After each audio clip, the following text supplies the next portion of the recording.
We were going to catch him.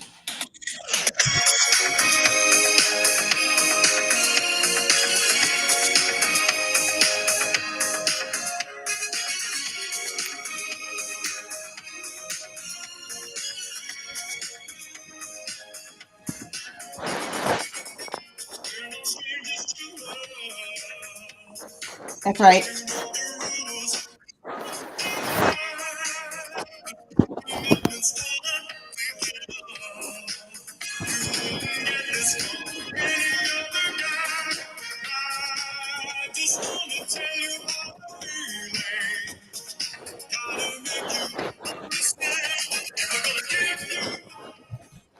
How about that? Oh, I feel loved. I'm assuming that you were doing that for me. I did do that for you. We welcome. Good morning, everyone, to our millions of fans. Good morning. Yes, to our millions of fans. I hope this works out. It's been a morning for us and Restream this morning, everyone. It's just been a morning. Listen, about the hair, by the way. Yes. So when was that? Last Friday. Literally, if you know anything about braids, I turned around, I saw a braid on the floor. I said, oh, Lord Jesus. I called the hairdresser and I was like, we're going to have to do some hair. A braid down. There's a braid down. Braid down. Like 911. Like, that's a serious situation. Like, you can't do that around some people. Like, you don't want to have to explain. Like, yes. So she goes, can you come in at 4:30? And you know what I thought? I know. If you're making an emergency appointment, oh no. Right. And I'm like 4:30 because it's going to take a while. Yes. I left and it doesn't, y'all that are seeing it today, if you're not like in my phone or following on other socials, because it was fabulous for 5 minutes. And then I woke up and I was like, oh snap. Now I got to comb it. I can't even find a curling iron. I was like, yep. You got to do all the things. You don't know. You're back to the rest of us. This is what we have to do daily. Is this what it is? I haven't had to like, do anything besides shampoo in years. I was like, I told her, I think I'm so used to it being blonde. Like I just need it. I don't want to go all the way dark. I don't want it to be weird. No, it was when you sent me the picture right as soon as you got it done. I was like, wow. First of all, it was very like feathered Farrah Fawcett. Farrah Fawcett. That's how I'm supposed to do it, like that, so you can see all of that, and then it's darker. I know it has the blonde highlight, but it's darker for sure than what you are doing. And you listen, if those of you who are unfamiliar with Jackye, through the many years and phases of Jackye, she's been dark hair before. It's for quite a while, actually. You were gray. I've been bald. Dark hair for a while, though. Yeah, I've got some smatterings of reds. You have lots of smatterings. But I was dark hair for a while. You were dark hair for and I did go through the whole like wavy weave, and then you did the short bob kind of weave. Yes, and I used to love that short bob. Yes, I like that short bob too. And then I did natural for a really long time. Yes. So this was kind of a shocker. Yes. I upskilled my hair, our executive producer said. Yes, I upskilled.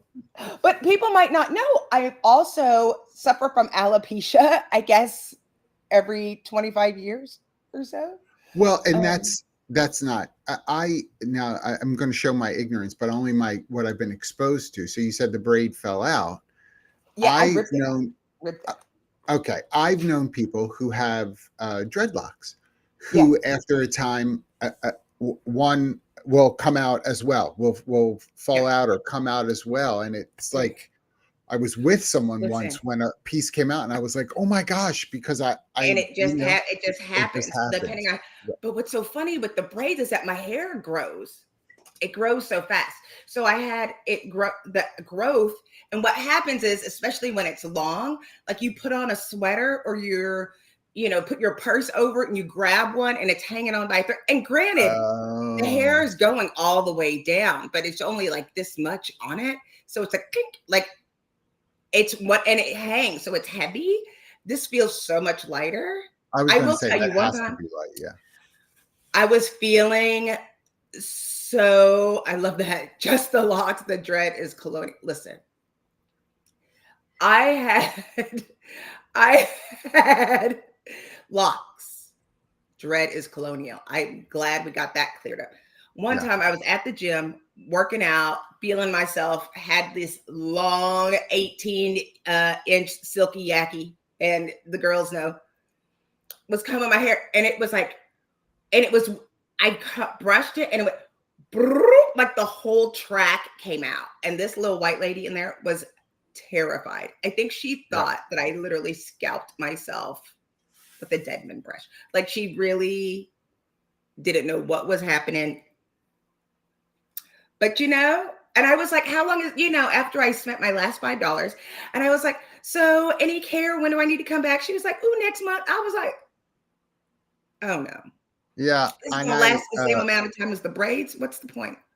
It's sorry. It just took me a minute to understand, Dr. V. Thanks for what you shared. The black man whose hair fell out referred to his own hair as dread. So I didn't know that it was called. I didn't know that. I want to make sure that that's clear. I'm not trying to use something that's colonial or what have you, but that's how he referred to his, and you know who the person is actually, whose hair fell out. So I'm just using. No, we got an education today. Everybody's happy for a little education. Thank you. And I did go to Dunkin'. I see you have your Aaron mug. I didn't know it was right inside. That's so cute. I wish they would give me a mug, but And the sloth. Come on. Adorable. So yes, thank you, Aaron.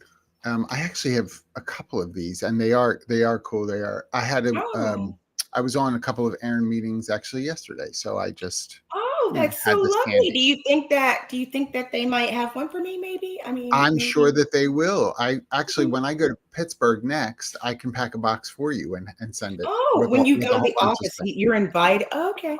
All right. I get invited. Well, I am the fractional CHRO. Oh, yes. I could be the fractional talent officer when they, when they're ready for you. I don't think they're ready for you. Also, my class came out this week. I know. I'm launching it. Yes. Can you talk about that, please? And we need to make sure that gets in this chat. So the link is there for everybody. So LinkedIn Learning, if you have LinkedIn Learning, my class came out, which is my first, I hope first of many, who knows. It is about how to write a job description in the age of AI. It's like 47 minutes. And it just came out. Now we've started this journey in October. I was going to say it takes a while. People may not realize that. It takes a long time. Like I feel like I literally birthed something. Yeah. And I'm too afraid. If you know me, you know that I'm not going to watch it. I was too afraid to watch it. But very glad to know that it's finally here, guys. So please watch, because job descriptions, as we talk about upskilling and reskilling, I know it sounds very basic, pedantic. It is so necessary. And I know that people think that it's not that big of a deal. And how, with everything that's going on with this administration, no, you will be held accountable for not understanding how AI words and puts out there for whatever AI stuff you put out there. I will even say good morning, Michelle, by the way. Michelle, it does go with our topic, executive producer, reskilling and upskilling, because it does. Yes. Well, I think part of it is there are organizations, and and being in HR consulting, we'll walk into some organizations where the disconnect is deep and wide between even performance management and the job description. And old school, I try to be basic with some things to say, well, what is it that you expect a manager to measure performance of an individual on? What would you like them to use? Because if they don't have something that is sort of like a map for them to follow, they're going to slide into bias. They're going to slide into all kinds of things that are problematic. So wouldn't you want them to have something to refer to say, these are the things that the role requires. How is Jackye doing with these things? That should be kind of straightforward, I think. I agree with you. And what you'll hear is people will say, it's not a contract.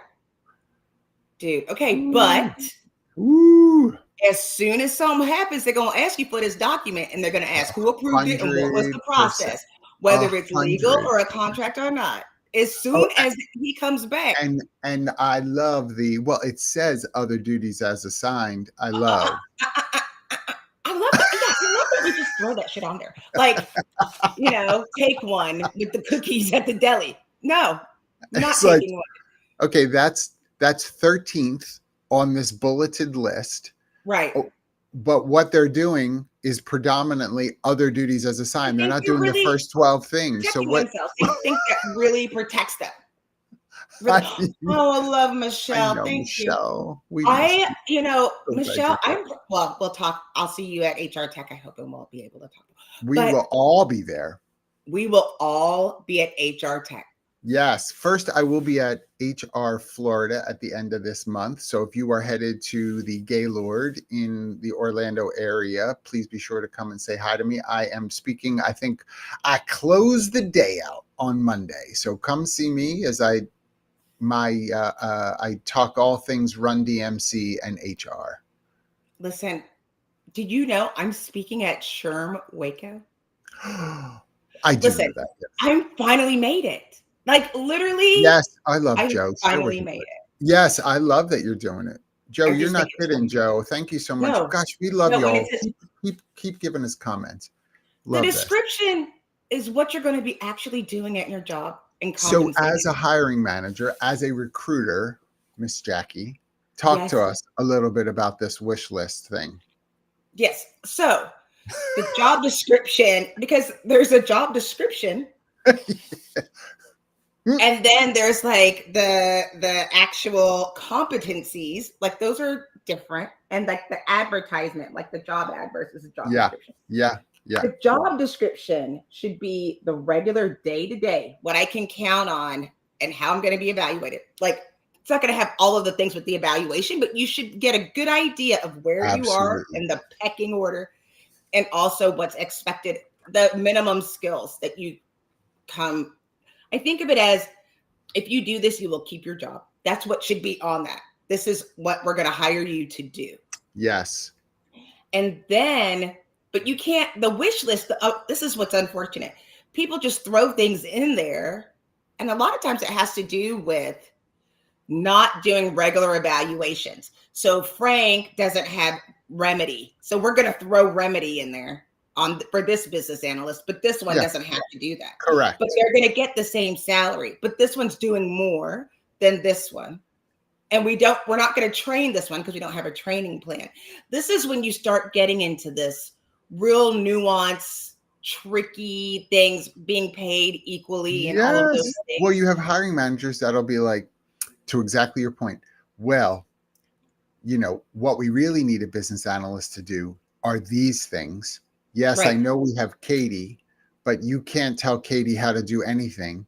And so we judge her on different criteria for the same role. And it's like, well, hold on. Why have we allowed Katie to be the exception? What's the hot take? Here's the hot take. When you have a wish list and not a job description, it's a sign of poor management. Yes. Because you should have been thinking about that. You need to talk to somebody about what you need. You have to talk to Katie. Your head count. Somebody's asked. By the way, I just picked the name Katie randomly. She's going to hop on here because you said it. If you say her name 3 times, she appears. Beetlejuice. Candyman. Boom, here comes Katie. Every time, have you noticed? Every time she comes, we both go. It's like it's Sister Van Horn.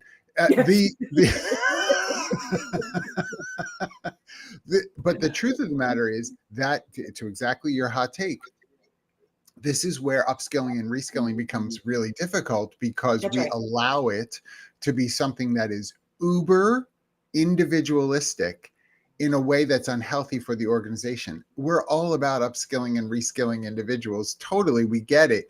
because it has to start with an individual person. But if the organization is doing it because can't nobody talk to Katie, this is just how she is. Right. I ain't telling her she ain't doing her job. Like, what? That's not a reason to. That's crazy, right? No. And then, like, as the phrase goes, shit rolls downhill. And now you're looking for a $10 intern with 5 years of like AI prompt experience. Yes. Like you just keep making these demands and concerns. And the challenge is this. The challenge is we've talked about this several times. There's no loyalty anymore at the organizations. And so you have these people that at most are going to be at work 3 years. Yeah. And people are unwilling to make the investment and saying these people will take it away from them. Now, people don't recognize, because of the way it falls in the pecking order, or because of the way it's usually implemented, that training is a gift, right? If I'm giving you training, it's a gift. Say it again. Yes. It's a gift, because now I'm paying you to learn. I'm not paying you for the skills you have. I'm paying to teach you to learn. That's right. And there's no performance off of that while trainings happen. We used to want to keep our talent inside. And we used to want to keep our talent inside, where you knew if you wanted to go to another department, you would just go to the training, or you could sneak over and get the guide and then move over to a different department. I mean, this is Jeremy Lyons and I were talking about this not long ago. This is all, I know, this is all talent mobility. Why? Yes. Why is that a dirty word, right? And dirty phrase right now? It's always and you know what it is? It's because of the technology. I will tell you, that's one of the things that, I mean, I'm happy for my iPhone. I'm happy for ATSs and all the AI syncing and, you know, all the letters. One thing that, we love the letters. That's right. AI, one of the things that happened, ATS, CRM, you know, SAS.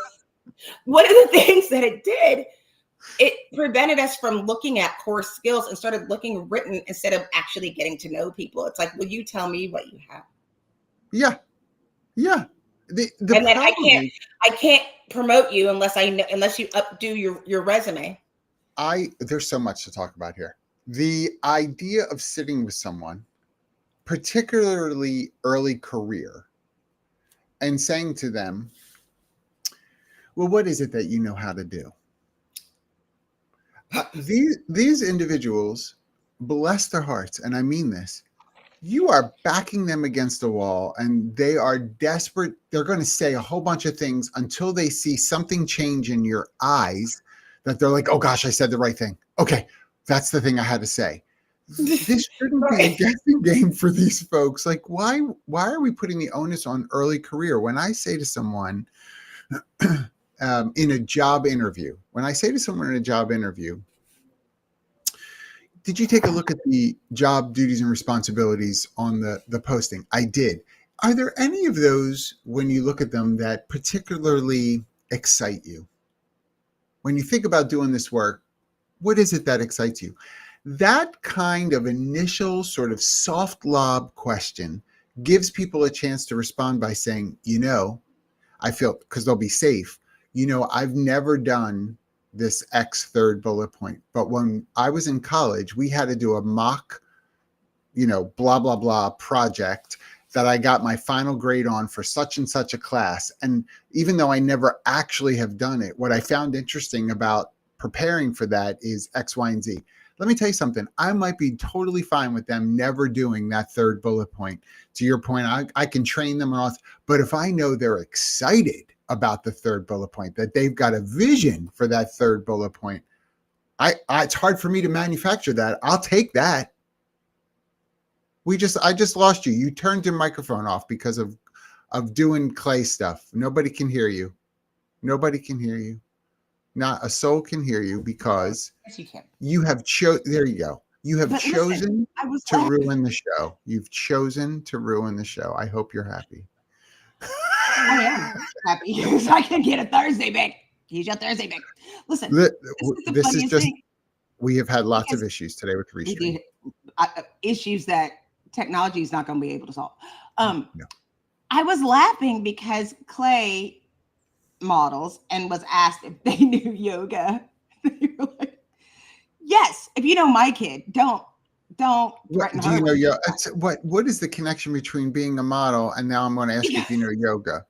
Listen, what? They ask you all sorts of things. And Clay was like, absolutely. They'll look at you to For a job that I see. For a modeling job. I see. For Yes. yoga clothes. Listen, I But, told you. give me the pose. I can do it. Clay was like, absolutely. They were like, show us your favorite modeling pose. They were she went, right. Looking like that Australian break dancer. I've told you before, but when I used to do commercials, way back in the day, I had to do a commercial, and they asked me if I knew how to skateboard, and I was like, yeah. That's my favorite story. Dead. You were so lucky that you were 100% lie. I did not know how to skateboard. 1,000, but you don't. I was like, yeah. Listen, I had to have I was talking to Clay, and they were like, how's it going? And I was like, well, I've had some interviews, things aren't whatever. I really am doing the consulting, but it's really hard when you're talking to these people, really and they were like, at least they don't do it in your face. Like, they're like, I go to fair, good point. All day. People look at me and they say, no, you're not what we're looking for. And it's literally me. Like, at least with you, it's not you. It's whatever they have going on. With me, I was like, no, it's still them. They're like, well, that's a very, very, very astute observation, because even like when I was doing commercials or acting or whatever, they'll tell you right there. They're like, no, the list is right there. Everybody's there. Here's the callbacks. She doesn't have the hips for it. Like they they do all of those things. And I think Clay, the bravest soul on the planet, went to DJ. They've been DJing. Can you imagine your job is on full display on whether or not a crowd in New York City gets hype at the club? Could you imagine? That's your job. I know. At 7:30 measuring hype. Right. I think it's the level of like people jumping. There's probably a thing on the wall. Like, that is as good of a barometer. They want you to sell drinks and like you are selling, and people are having a good time. Yes. That's yes. Pressure. And this is, now let's take that and bring it into the workplace, because that's, as for some organizations, as technical as the behavioral and performance appraisal is. Did they get everybody hype for the work? Well, who is deciding that? Who's the hype master? Like, you have a hiring manager who winds up saying things like, I love Jackye. She's great. Gosh, yeah, let me give her 4s, right, on everything. Oh, right. Baldino, 2s. Like, we just don't like across him. The board. Across the board. He's just nasty. We don't like work. That's as much of an appraisal as did they get the crowd hype. You have nothing that you're measuring this on. And so when you talk about, when you try to be a viable organization and talk about upskilling, I won't even get to reskilling yet. When you just talk about upskilling, the basis of that is that you know what someone's skills are to then upskill. That's how it works, everybody. You have to know their skills to then recommend upskilling. And recognize a skill. It's an actual skill. Like, and you got hiring managers going, right. I think, they're great with this. Well, how do we know that they're great with it? How do you know that I've never gotten a complaint. Oh, okay. That's the bar? I tell you what, let me tell you about AI. And this reminds me. So I do hot dog, not hot dog. I've been recording video where I'm doing mini software reviews. You've not seen this. It's not pornography. It is a legit. No, and it takes a long time. They're really short videos and they take 8 hours to edit. You're doing it wrong. Because I don't have the skill. The YouTube videos tell me if I keep editing that I'll get better. But here's the thing. It's the most is like 5 hot dogs. And I go into AI and I say, oh, I really wish they had 5. And AI says, not based on your parameters. And I said, well, what if I do this? And we're like, no. And I'm fighting with the AI trying to give 5 hot dogs. And AI is like, absolutely not. Absolutely. And then the AI says, you want to ruin your reputation, you can do that. What did you call? What do you call your AI? Larry. Larry. Yes. I was like, well, fuck you, Larry. I was like, that's what was so funny. Like, you forget, and I think people forget what their standards were in the first place. Yes. And then they might be in a good mood, and all of a sudden Stephanie gets 5s, and then in a bad mood. And so, well, and you know, and I know Joe, if you want to share Joe's, by the way, I'm asking Jackye to do it because I have no permissions to do anything on this broadcast today. But Joe brings up a great point, and I'm sure I'd love to hear from a bunch of people in the chat as well. Talk to us about unfair evaluation, right? How someone has assessed your skill at a certain level nebulously. There's really nothing that they're looking at from a metric standpoint. It's just, I feel that X. Now, listen, you're not feeling like that you can't feel anything, but you can't base someone's full performance on how you feel about things. Because I have to tell you this, I don't feel like doing some things each day. When this morning, I will tell you, when I left the house at 4 something to go work out, I didn't feel like going this morning. I disciplined myself to go this morning. Now, right. if I base it off of how I felt, I wouldn't have followed through. I wouldn't have gone. So you can't just say that the feelings are the things that should be the primary driver. I do appreciate and understand cultural considerations. I know there's relational components. I got it. But if you sit with someone and say, I feel like you don't do a great job when it comes to customer success conversations. Like, what are you even talking about? What are you saying? I feel like you don't. Right. You have specific examples? Is there an evaluation that a client gave? No. What is it based on? No, especially remote. Like, I get nervous because what you doing? Here we go. Oh, okay. No, Jamie put all of the things up so we can have it on there. So everybody can see. We're supposed to do that. We haven't done it in a long time. Sorry. I know. Thank you, Jamie. Stop taking over. No, I think it's fully fine. We'll deal with it another time. Listen. We'll talk to you after class. We'll talk to you after the show. Mom and Dad are fighting me there. But I feel like again, so often people, I used to remember when we first started going remote, they're like, I just don't feel like he likes his job. Oh. I don't feel like he's doing anything. How you gonna feel that? He lives in Ohio and you live in LA. Like, but if you're basing it off of something that you see, so here's a great example. If you get on a video call with me and I log in and I see Jackye, right? Tuesday. From a human standpoint, I might say, hey, Jackye, before we get started, are you doing okay? I'm observing that you don't look happy to me or content to me. I'm observing that. And then you may respond by saying, oh my gosh, I'm so sorry. I'm exhausted. The dog was, throwing up all night and I didn't sleep. I know my face looks down, but I promise I'm fine. It has nothing to do with work. Great. My executive producer will say all the time, my face rests in a frown. That's what she says about herself. My face. We all do, by the way. And I saw this in the AARP. This is what's so sad. So if we're looking at AI, listen, this is important, old man. This is important. So they did. Jamie Lee Curtis looks awesome on the front cover, by the way.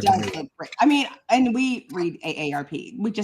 We are old. We are. So I pay for this. Your mouth, when you get older, starts going like this. They did a study, and their mouth go like. Look that. So they were saying you look set. So no, stop saying that now. I am going to get a poll. I'm telling you. I said I was going to do that. Look, I lost 10 years. Got to be behind the ear. I got to pull it up a little, and that'll help it. Look, can we do it? Can we get twofer? We get a bonus if we all go. Oh my gosh, look at me.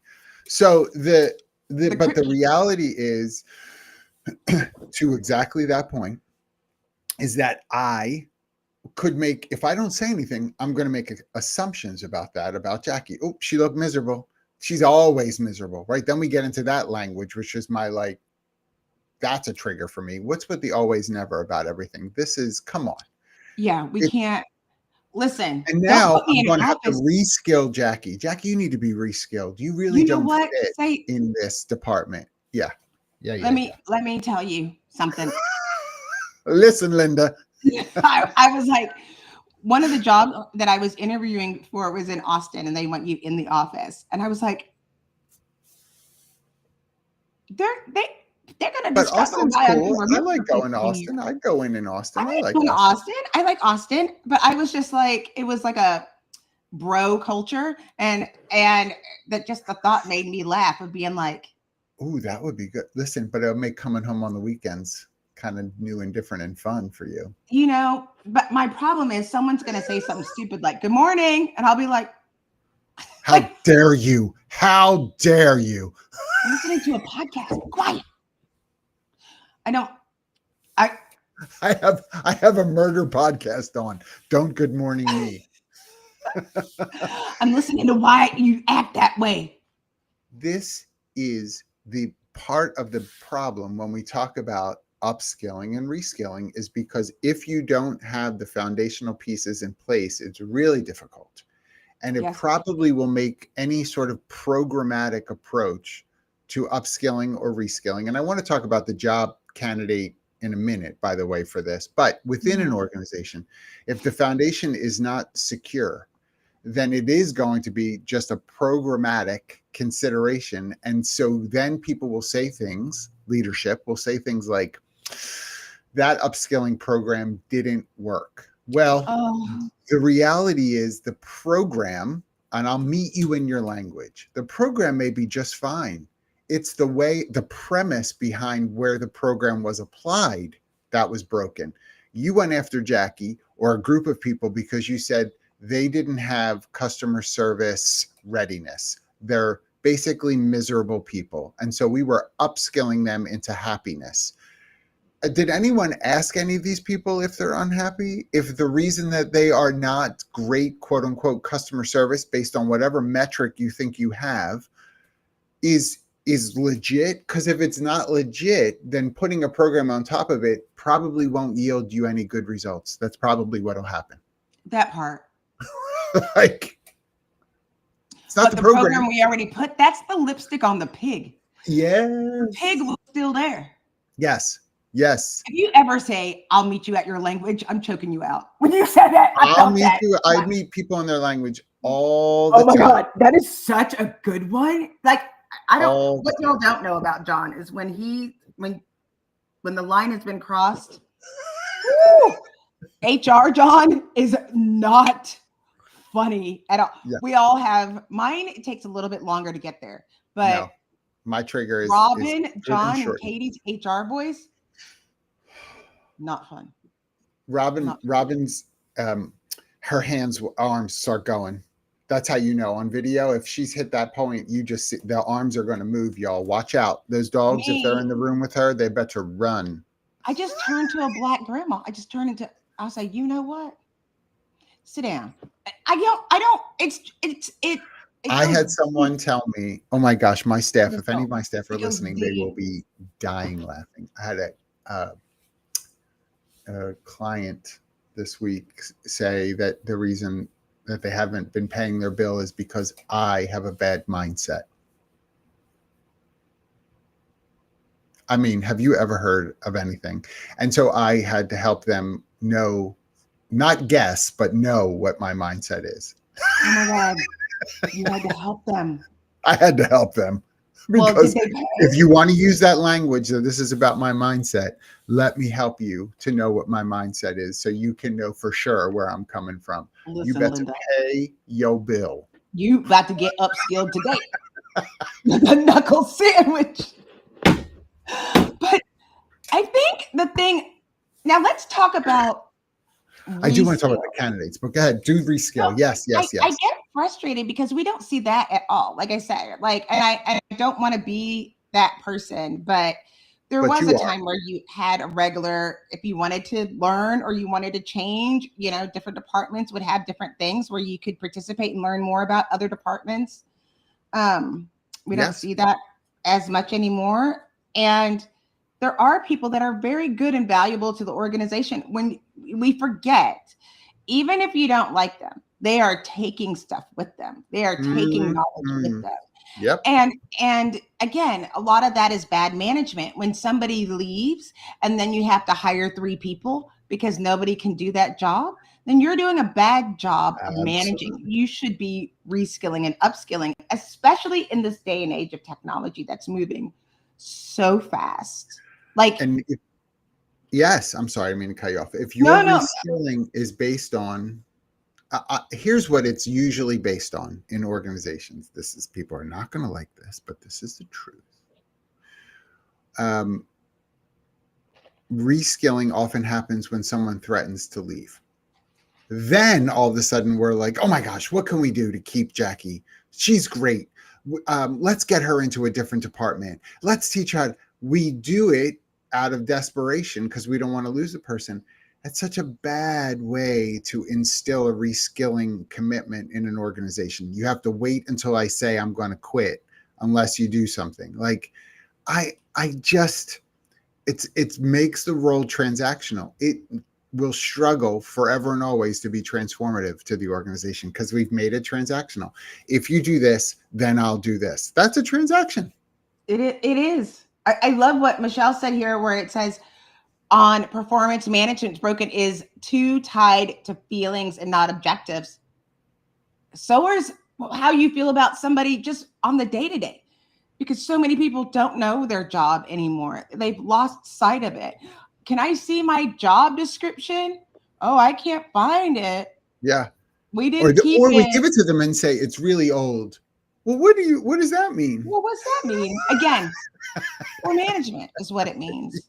Yes, that's right. And then you hire someone for talent management. You don't ask your managers to upskill. You hire someone for talent management, and they get mad when they say your management team is unskilled. Have you had the experience where, and some of you, I'd love to hear from some of you, because I know there are, by the way, love all the comments. Thank you all so much. The experience where someone in leadership might come to you to say, I know that you're interested in XYZ, whatever other work there is in the organization, but you're so valuable where you are. We can't. Right. We can't let you. We can't. Your career and future means nothing to me. It's about me. Right. It's all about me. Right. And then when that person does put in their resignation, we're like, oh, shock. Or we do what I said a minute ago, which is all of a sudden now it's like, okay, well, they are valuable. Let's let them train and learn how to do something else. It's too late. It's too late. I don't understand people. You know how we say like managers, like that's a skill, and being an HR part of it. I mean, we're not taught to be clairvoyant, but there are some human behaviors that are just consistent enough that we have to bring to your attention that this is the potential.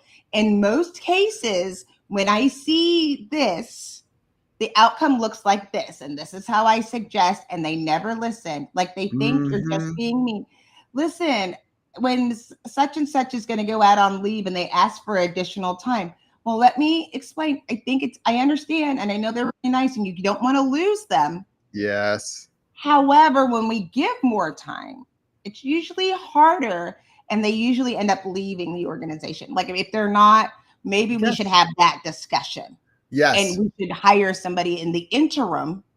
No, they're too special. I want to hold their role. Okay. They come back, they quit. Now they're mad and want me to hurry up and TA. I'm not hurrying. Listen, you hear that? I'm not hurrying.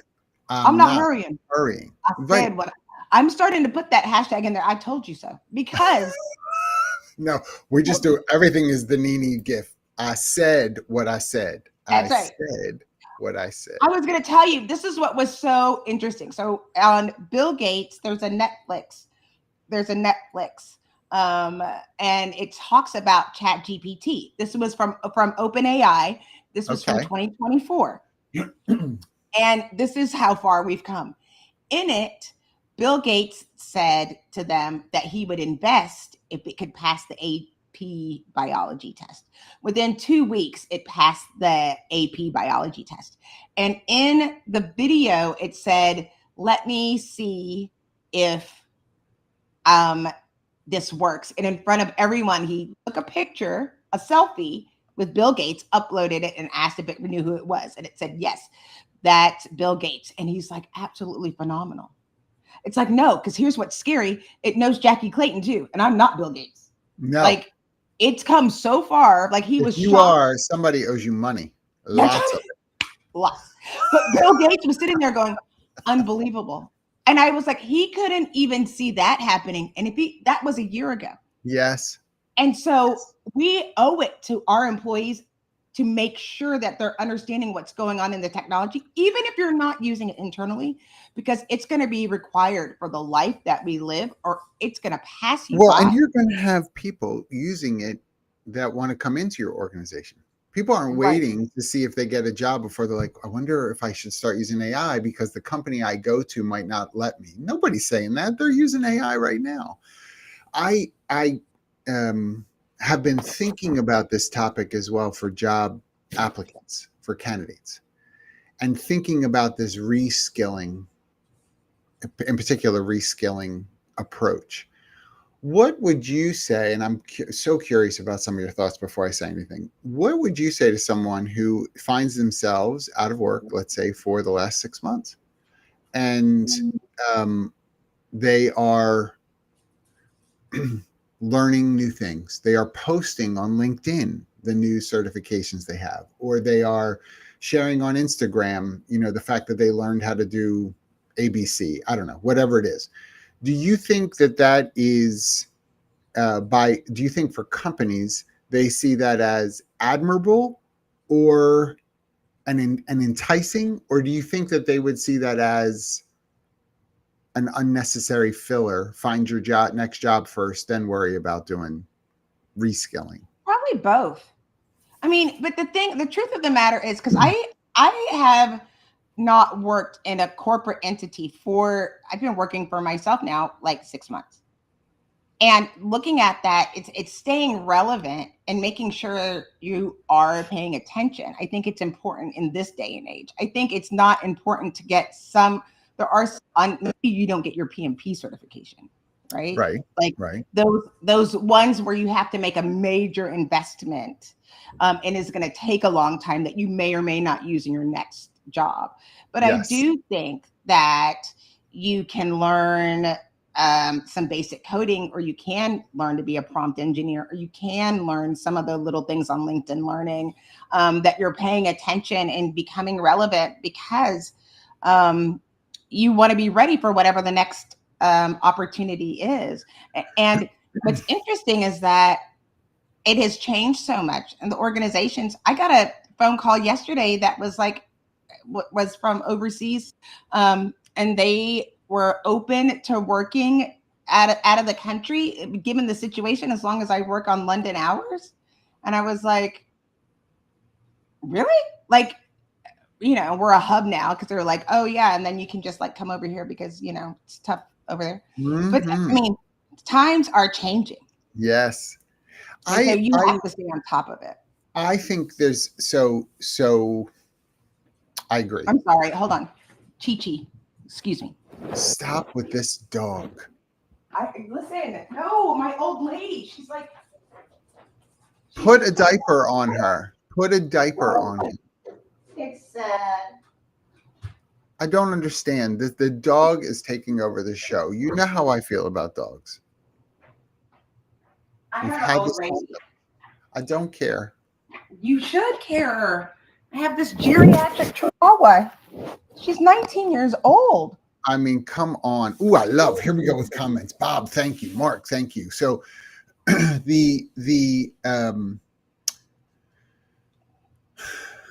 of the things that I think is worth considering, how much do I reskill, upskill if I'm in transition?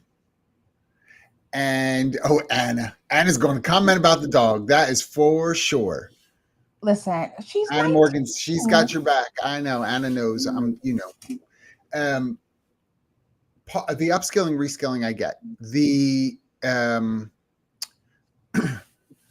the thing that I think is maybe something to consider is how much of it do you need to just post to post? So when you post, you know, a LinkedIn update that says, I'm happy to announce that I've just obtained the AI selection certificate from Jim Bob's AI course.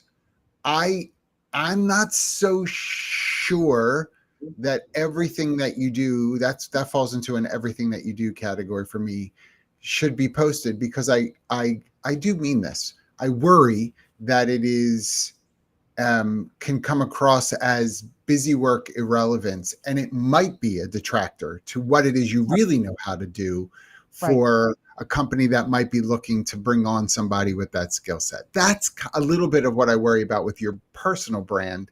Is it too much? Everybody and their mother can give you a certificate for sitting with them for an hour. There's no sort of guideline to that. But is it really valuable? Do I really want to lean into the fact that I sat and listened to John Baldino tell me what I should know about AI for an hour, and then he sent me a certificate? I don't know. I don't know. I do. I know there's relevant. I'm putting it out there. Standard now. I just feel like that's the standard. Like when people take it, I think people like having those little badges, and you know, we talked about this before, where it's like, oh, do I put all of my certifications? And some people think you should, and some people think you can't. And there is a point where you're like, this is a little ridiculous. But I do think in this age, when there are people who aren't doing it at all, versus doing some of these things, are important to know. Like if you're taking a boot camp, or if you've learned it, but also I think your work can speak for itself. Right? Like, I didn't put a certification that said that I'm coding or whatever. I just, you know, if somebody asked me, like, I built that site, like I built that thing, is better than I took a class. Like, okay, you took the class, now what? Yeah. And I like, again, I'm not saying not to take the class. I think it's just a matter of what do I do with that? How do I? So let's talk about resumes for a second. So as a recruiter, right? Put your recruiting hat on. You get a resume from Mark Fogel. Right. First of all, you're blessed if he submits a resume to your Second job. of all, that's good stuff in there. And he's hired. But let's just say that you get a resume from someone, and it is, I'll say, laden with lots of these sort of certificate type things listed under education. You know, every kind of course that they've taken. Do you find that to be encouraging, a distraction? Do you think it shows relevance, that they are trying to keep up with things? Do you think it's more than what's required for the submission, and the resume is now 3 pages long? Because what hits you? What hits you when you see that? No, I don't care. Anything? I don't really care about that. Nothing hits. I mean, I feel like that, because I'm looking for certain things and traits, and then I'm asking questions. And so for me, if I see it, I'm not gonna pay it too much mind. I want to see, when I talk to them, how they feel about it.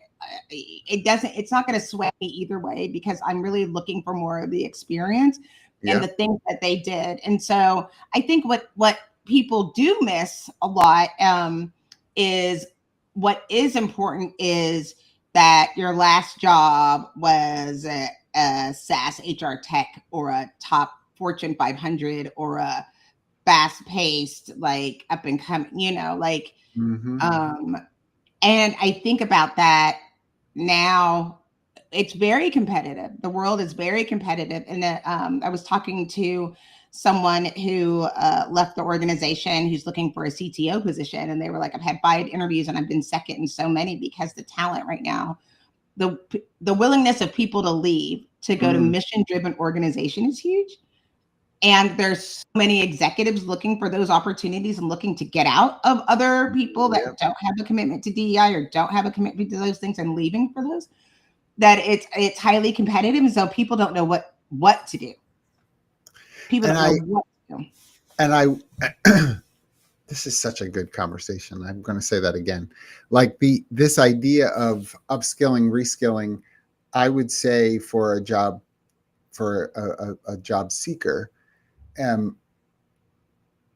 just be mindful of those things that you're doing that are most relevant to the kind of work that you're looking to get into or back into, right?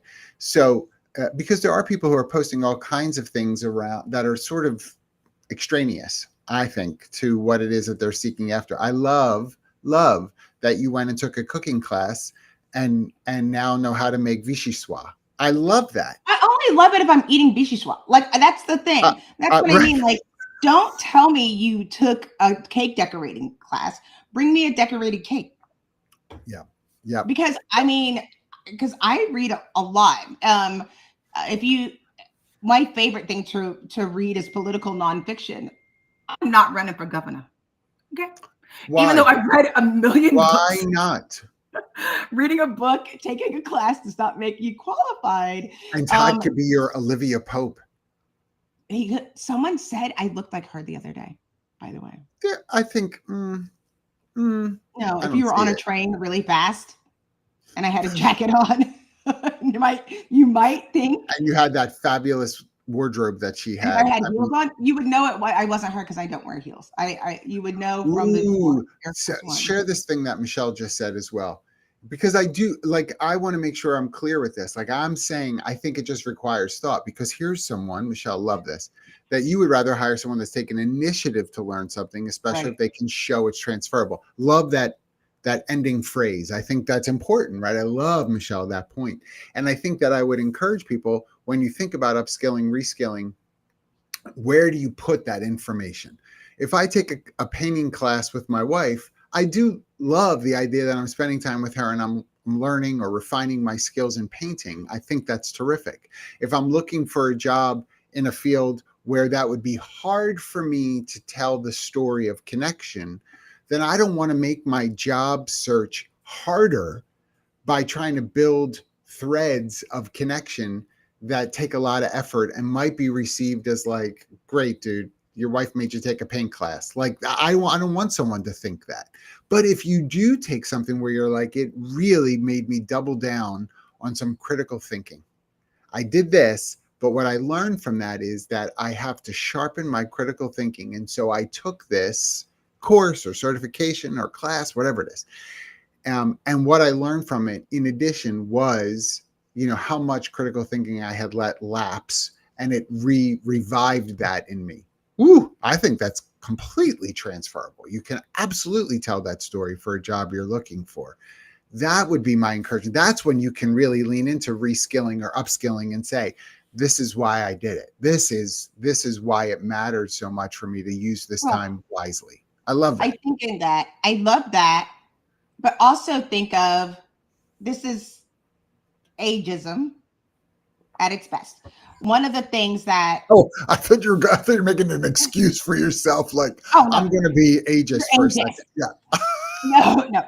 No, but I'm saying, I can remember working with hiring managers that were looking for early career and would see that the person had a major in economics and a minor in Spanish, and say, oh, well, they're going to leave because they're not going to be interested. They have too many interests. And then also at that time, same with people our age. Well, they took a class in basket weaving. They probably want to be a basket weaver now. Like the assumption that we don't have a seat. We don't teach that continuous learning should be the norm. And so expanding and being able to learn to use both sides of your brain is critical. And you want people, I've always said, I love building out personas of who we're going to hire, and looking at organizations and saying, okay, based on your organization, you want someone who does high risk individualized behavior. They're like, what do you mean? I was like, well, based on what you need individual contributors. So you're looking for people who has done public speaking, maybe an improv class, maybe they play tennis, maybe they're a puzzler, but something high stakes, public facing individual. What? Yeah. By the way, next LinkedIn Learning, I should do it on personas. Oh my gosh, you should. I'm not joking. It's not You that hard. absolutely should. No, but I think it is devastatingly hard for some. I think going through The Amazing Race was something that I learned that was like of why those things are so key. And one Because of your the sister thinks she had the wrong persona with her. That's what my I've heard. sister still thinks that we could win. She's like, just start over, redo. Reapply. We probably could stop. But here's the truth of the matter. After you're done the Bachelorette. So fun, after the Golden Bachelorette. What I think, no one under the age of no one over age 60. Todd is fine with this, everyone. Don't add her. The Golden Bachelorette between 35 and 45, please. Yes. You hear about the guy, the drama, because he said okay. I'm fine with it. Let him pick what he wants. Might as well say it. You already know what you want. Why are you mad? Right. Now you're going to get somebody 65 and they're going to be divorced and you're going to be mad. Right. It'll be another couple that didn't make it. Sorry, go ahead. The thing that was interesting about it is you absolutely go through psychological testing before you go. And what was interesting, in order to be on the show, you have to have the story. And it's very interesting that they were able to find 28 people that they knew would do these things that a lot of people would not be able to do, would not be willing to do, would not put themselves out there. And even though everybody on the show was different, there is a persona and a thread that would go through. Yes. And you saw it over and over again. Like my mom or let's go bowling. And everybody's like, okay, like people that are willing to do those things. Like that's the persona. And within these organizations, people so much said you want culture add instead of culture fit. They forgot the caveat is there is a culture fit that we need here in order to get this work done. Mm-hmm. And we can add to that, not in place of the existing company culture. It's the company culture. And additionally, I also am a sous chef and I can decorate cakes on the weekend. And that's, again, using both parts of your brain. You're not, absolutely not. I cannot. You can't decorate a cake? I can cook, though. I don't like to bake as much. Cooking. I don't have very good knife skills. I don't have maybe a good you should practice. Talk to your executive producer, see if he'll let you practice. I don't know. Every time Todd, I'm practicing my knife skills. The little old lady's yelling at me. Do you hear her? She's like, she can wait 2 minutes. She wait 2 minutes. She's gonna have to wait 2 minutes. This is so good because, and I should mention, and I'll probably do it in the next week or so. I'm looking at the dates. Yes, there's a book coming out towards the end of the month. My friend Mike Pedito's book. Yes, You're Being Judged. Oh my gosh, his book is coming out, right? So it's called Yes, You're Being Judged. So good about the job interview process. Oh my gosh. It reads like it's so, because you just follow right along. It's so good. Anyway, it comes out in a few weeks. And it's funny that you're saying the things that you're saying because about how to apply, right? What kind of person do we need? And then as the applicant, being thoughtful of the story you're telling, because there is persona alignment that does matter. And like, if you have been doing things for your own betterment, if you are upskilling things, so there's an HR person that is in transition that I know who posted about completing a coding course, learned how to code. I don't remember the language or phase 1 of a language. And the comment underneath it from someone was, oh, are you looking for those kinds of roles now instead of HR? Right? Because that's what came up. And this is why I brought it up today, because that person had to respond by saying, thanks so much. Yeah. For the congratulations. No, I'm still looking for a role in HR in these areas. Why would you take that? Coding helped me in this time to be thoughtful about an understanding of technology in a way that I didn't have time to learn before. And I think it'll help me in my next role as we evaluate whatever, And now look, do I I follow everything that was said? I may not have, but I do understand the fact that the person is like, to Michelle's point, I'm trying to deepen a perspective on things, and I have the time to do so, which will help me in my application as an HR practitioner. Well, I should tell you, the National MS Society just posted that they need a vice president of talent acquisition. If anybody knows them, I'm that person. I almost put a video out yesterday that said, internet, please forward this to the person hiring for this job. Like, I know we can do that, but then I was like, you can only do that once. And if Hermes or Valentino does that tomorrow, I need to save that. You need that job at Valentino. At the MS Society, I know. No, I was like, check to see if Valentino has a TA role. No, I need that. No, you need that. I need that. I think somebody knows the person who runs Valentino. They're part of the Louis Vuitton, like that whole. Need that. Well, but they have a new designer. So, I mean, let's give it a couple of years. I mean, you aren't going to say no. Come on. Absolutely not. What a good show today. You were fantastic. Yes, you go so fast. We're over. You were fantastic. No, you are schmoopy. Please like and subscribe.